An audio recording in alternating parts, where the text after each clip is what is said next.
నువ్వు చేయగానే ఉప్పేస్తారు. ఉప్పు అంటే ఈ రెండు కలిసి బాగా మెదుగుతాయి. అది టెక్నిక్.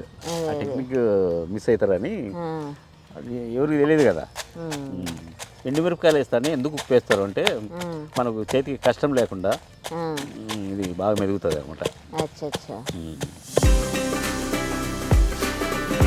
మిర్చిని పౌడర్ చేసిండు మా మామ. బా ఏమన్నా దంచినావా మామ? అబ్బా అబ్బా అబ్బా, ఈ వయసులో కూడా ఇంత చేస్తున్నావు అంటే నువ్వు తిన్న ఫుడ్ తోటే అంటావా? అంటే ప్రాక్టీస్ ఉంటే ఏ వయసు అయినా ఏముంటుంది. మామ కోడళ్ళ సవాల్, మామ కోడళ్ళ వంట తింటే నోటికి పంట. నోటికి పంట. అబ్బా నీ కవిత్వం వస్తుంది అబ్బా. ఈరోజు ఏవో జరిగింది, మొత్తం కవిత్వం తనుకొని వస్తుంది. ఏదో మీ దయ అంతే అంటావా? మామే లేకపోతే ఈరోజు నాకు కవిత్వం వచ్చేదా? అవునా? మళ్ళా కవిత్వానికి నేనే కారణం, నా కోడలి కవిత్వానికి నేనే కారణం. అవును, అదైతే సీక్రెట్ మీకు చెప్పం.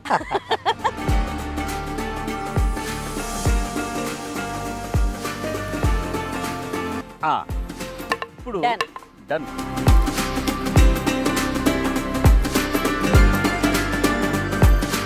వాసన అయితే మంచిగా వస్తుంది కదా. వేస్తున్నా, వేసి కలిపి కొట్టి కాయబెట్టరంగా దాంట్లో నెయ్యి కూడా వేస్తాను.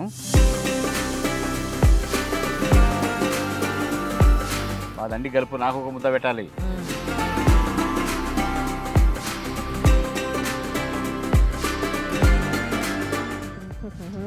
మాటలు లేవు అంటవా?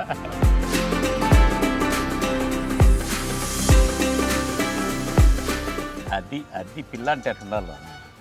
అందరితో మునివేళ్లతో ఇలా తింటారు. నా కోడలు పెట్టి తింటారు, తిండంటే తినాలి కదా. అట్లనే తినేదాన్ని. ఇలా టేస్ట్ తగిలినాక ఇట్లా తినబుద్ధి అవుతుంది. మళ్ళీ లేట్ కూడా చేయడం, డైరెక్ట్ నోట్లో పెట్టుకుంటున్నా.